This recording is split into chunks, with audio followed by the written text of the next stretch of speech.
Am I the a-hole for telling my girlfriend that we cannot afford for me to be her sugar daddy?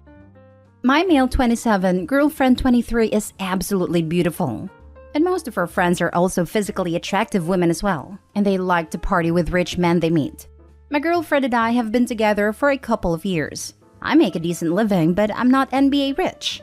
I don't have a trust fund. I'm not a tech millionaire. I just make a very good salary and bonuses. Enough to have paid for a good portion of my house and to have graduated without debt. I want to retire young enough to enjoy my life, so I invest and save most of my money.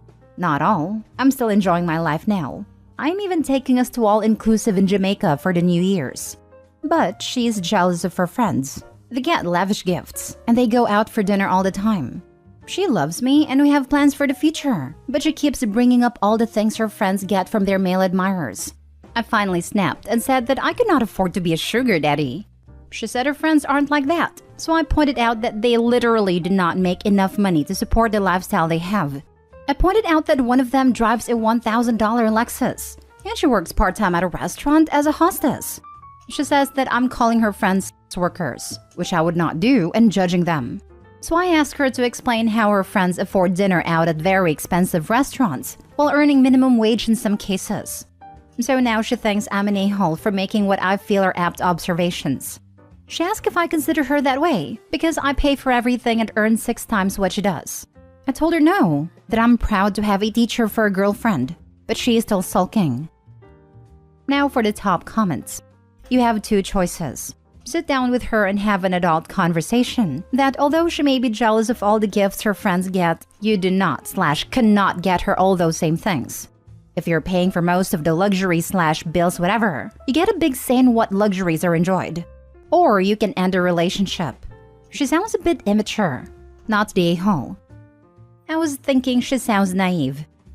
Yeah, or not. It's hard to say based on this post how transactional their relationship really is. But I thought it was odd that the first thing Opie did was say how beautiful she was. Not the a-hole, but if she is all about appearances and having nicer things, please know that she will ditch you when the person who can afford those things comes along. Exactly this. She is young and probably has a very shallow definition of love. Perhaps. Or maybe she does love Opie, but that doesn't mean that she'll ever stop being jealous of her friends and their rich men. I think Opie needs to realize that this is something he'll likely have to put up with, as long as they're in a relationship. If she loves Opie, then she would stop with the comparisons. She has to learn to be happy with where she is and what she has. If not, the jealousy will begin to override everything else, because she will want to either push Opie to do more or find someone else to keep up.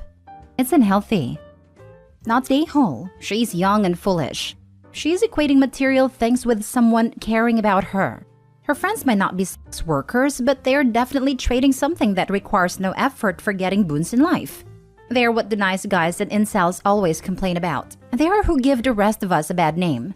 I have no sympathy for them at all. Their looks will fade, and if they don't have an education or career, their 100K Lexus as sugar daddy present days will be a thing of the past.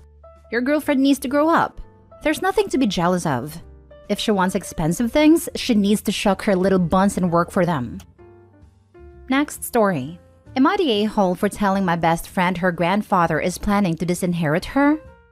I found out my boyfriend's grandfather is planning to leave him everything and disinherit everybody else, after he answered a phone call from his grandfather while I was laying on him. I asked him about it once he got off the phone, and he explained what was going on, but told me not to mention it to anybody else as his grandfather didn't want them to know yet. Her sister is my best friend, and I don't keep secrets from her, which he knows. She's relying on some money her grandfather promised to give her, and I didn't feel right not saying anything to her, so I told her what I knew. She told everyone else, and now their family's fighting and arguing over this. Their grandfather is blaming me and wants my boyfriend to leave me, because he said I'm a troublemaker. My boyfriend is also angry at me, because now his sister is refusing to speak to him or let him explain. Am I the a-hole? Info. Why is the grandfather doing that? But with the current info, you're the a-hole. Boyfriend told you not to tell anyone, and likely wouldn't have even told you had you not been next to him while he was on the phone. My boyfriend is his favorite grandchild, and because he thinks the rest of them are disappointments in comparison. They sure do sound like a disappointment if they are depending on the inheritance to plan their future.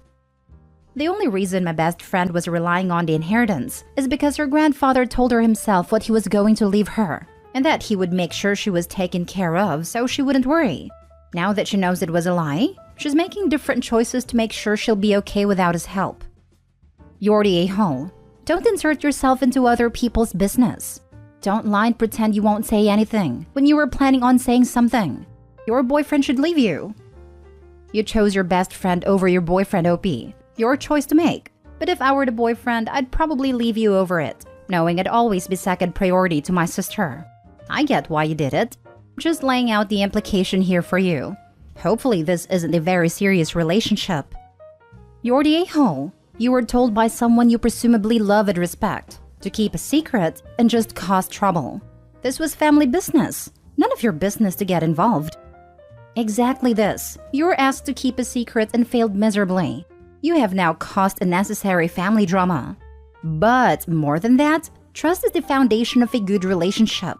And now you have shattered it by blabbing news that was not yours to share. You know the saying, when a person shows you who they are, believe them. You have shown your character or lack thereof, and your boyfriend and his grandfather are left to believe you. Next story. Am I the a-hole for not taking the option of working from home? I work for a tech company while my husband is an aspiring author. He has had some success, and we hope for more in the future. When I got pregnant, I negotiated a full year of maternity leave with my employer. I would not lose seniority or miss out of certain aspects of profit sharing. I'm sorry for being vague, but I know many of our employees are in Reddit, so I'm going to fudge some information. In return for the accommodation I made with my employer, I got a month of completely uninterrupted time with my new baby. Then I started taking on tasks from home on my own schedule. On average, it was 15 hours or so a week. My husband writes at home, so we decided that he would be the stay-at-home parent. And when I was working, he would care for our baby. It was a pretty good arrangement, I thought. And it was for about a month. Then he would start ignoring the baby crying or claiming that the baby wanted me. That sort of thing. It started to interfere with my deal with my boss. I told him in no uncertain terms that if he kept interrupting me while I was working, I would hire a nanny for help, but take the funds out of our fun budget. The budget that pays for dinners out, vacations, and hobbies. He got a point, and I got my 1 to 2 hours of uninterrupted time every day. Until recently. It is almost time for me to return to work full-time. Once again, my employer was very accommodating. They were very impressed with my ability to contribute meaningfully to my group during my maternity leave. So, they offered me a choice of work from home, work in the office, or a hybrid schedule. I discussed it with my husband, and he said that I should choose to work from home so I could help more with the baby. I chose to return to the office instead. I have access to a private room and a freezer so I can store milk. I'm able to interact with my team, and I enjoy the environment. My husband is saying that I'm being cruel and that my baby needs me. I said I would work from home if he got a job to pay for the nanny so it didn't affect our budget. He said it didn't make sense. I almost said no, Sherlock. He wants me to be the main breadwinner while he tries to get published. He wants to enjoy life in an expensive city, and he wants to stay home to write. Some of these desires are mutually exclusive, without him stepping up and giving me time and space to earn a living. We just saw his family for Thanksgiving, and he was complaining to his mom about me choosing to leave him at home with the baby and returning to work. She started in on me for my choice. I was embarrassed, until his dad spoke up and reminded her that when my husband was born, she was a stay-at-home mom and housewife. He said that was what my husband signed up for if he didn't want a job. It just became a big argument. Now we are home and I feel bad, and he says that he feels emasculated. So we are arguing. I feel like an a-hole abandoning him and our baby. And his mom thinks I am. Edit. When I say he has had success, I mean it. He wrote a novel that he self-published. It was optioned for a movie. It was a lot of money to us at a time. But after the agent and lawyers took their shares, there was a lot less. And the movie never got made. So there was no more money or publicity for his writing there. Now for the top comments. Not the a-hole. You have given him options. He is the one making it difficult for you to continue funding your home. I have tried explaining that to him. My feeling is that if he'd like to be part of a household in which he contributes nothing of value, he can move back in with his folks. The important part is, tries to get published. I have a friend who is a writer and it is her job, yet she has to take care of the kids while her husband works in an office. It's a lot, and she struggles to make deadlines because kids. So at first I thought Opie was being unreasonable, but if he doesn't even have a publisher, then this is basically a hobby. The sensible financial thing would be for him to get a job and work on the writing in his spare time. But this is the way he wants it, so Opie's not the a-hole. Not the a-hole. He feels emasculated? Apart from the fact that that's just an attempt at manipulation, if his masculinity is that fragile, he can fix it by getting a job. So to clarify, he wants to stay home, not work, and not take care of the baby. Essentially, he wants to contribute literally nothing to the household in terms of either money or effort. This is absurd. He is beyond entitled and selfish. You have to work, because nobody else is. If I were you, I'd be telling him I'll compromise by giving him two options. He stays home and takes care of the baby, or you hire a nanny and he can GTFO because he's dead weight at this point. Your father-in-law's right. This is what he signed up for if he didn't want a job. He has to pick one, work or childcare. He doesn't get to just say neither. This, yes. Being able to stay home and work on his writing is a huge luxury. And he seems absolutely not appreciative of this chance he has. I know a New York Times best-selling author who has a day job. He's written many books, but he had to keep working for years. He now keeps working because he enjoys it. That absolutely was not the case for a long time. Last story. Am I the a-hole for telling my wife she is the sucky friend? I, 25 male, married my wife, 33 female this past winter. We have 2 kids together. 4 female and 18 months male. I work full-time, but my wife is a stay-at-home mom. The reason I mention this is that my wife has never had many friends. And by many, I mean she's had a max of 4 at any time in the years I've known her. The one friend she's always had, Kayla, 33 female, she's known for 20 years. She's 7 hours from us. Her other friends also have kids around the same age as our daughter. They are Cody, 28 female, and Casey, 35 female. They met as the kids have the same key worker at the daycare. Kayla was supposed to be my wife's maid of honor, but she got multiple trips to urgent care sick 2 weeks before the wedding. Eventually, we said it was best if Kayla skipped it. My wife was gutted not to have her best friend there, but had Cody step in. A couple of days ago, I heard my wife talking to Cody and Casey about how she hadn't heard from Kayla in months and Kayla doesn't check in. They were trashing her and talking about how when they all met up with her for my wife's dojo, like a Bucks night for women, and Kayla at my wife's hometown, Kayla had been boring, awkward, and a downer the whole time. They pointed out that Kayla was a sucky, self-interested piece of suck who didn't understand how hard it was to be a mother, and they'd all needed that night because she doesn't have kids yet, and that my wife was right to cut her the duck out when she didn't show to the wedding or apologize. I waited for Casey and Cody to leave before asking my wife what the heck she meant. My wife's response was to say that it was just girl talk, and that Cody was right anyway about everything she'd said. I was very quick to point out that before the others, Kayla was the only friend my wife had. She bent over backwards for my wife and my daughter, and would even drop whatever she was doing to drive down in a babysitting emergency or if she just had time. I reminded her that it wasn't practical for Kayla to take off work and drive 6+ hours for silly wedding tasks, and that she probably felt completely alienated in her own home in my wife's dojo because I know for a fact that the only thing my wife, Casey, and Cody have in common is their kids, so it wouldn't surprise me if that was all they talked about.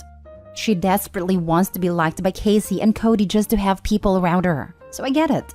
I finished by pointing out how messed up it was for my wife to agree that Kayla doesn't understand because she's not a mother, when she was there through Kayla losing 3 babies, and told her that it's her own fault that Kayla doesn't want anything to do with her anymore because she is the sucky, self-centered friend, not Kayla.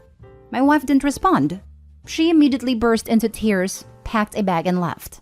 Everyone is texting and calling me I'm the a-hole and that I need to apologize, but I think it was the reality check my wife needed. Am I the a-hole? Not the a-hole. Not one bit. Sorry, sometimes the truth isn't so nice. It does sound like your wife isn't being a good friend. Also, Kayla was in the hospital twice, but that qualifies as missing the wedding? Did she also not grovel enough and compensate with a gift 5 times her annual salary for being so thoughtless and selfish? Not the a-hole. Hopefully, one day your wife will realize the value of having married someone decent. Surprised he even married someone like that.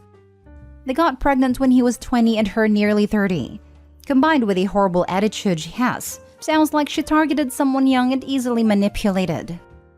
Unfortunately, not the a-hole. I think everyone is allowed to have a perspective, and I actually think you communicated respectfully. Your wife, on the other hand, seems to be the a-hole for leaving and then obviously trying to get others to harass you. Your wife sounds toxic, and unfortunately, if that's who she is, you might need to consider leaving her. It seems impossible for her to handle any sort of proper discussion, and this is only going to get worse with time. Not the a-hole.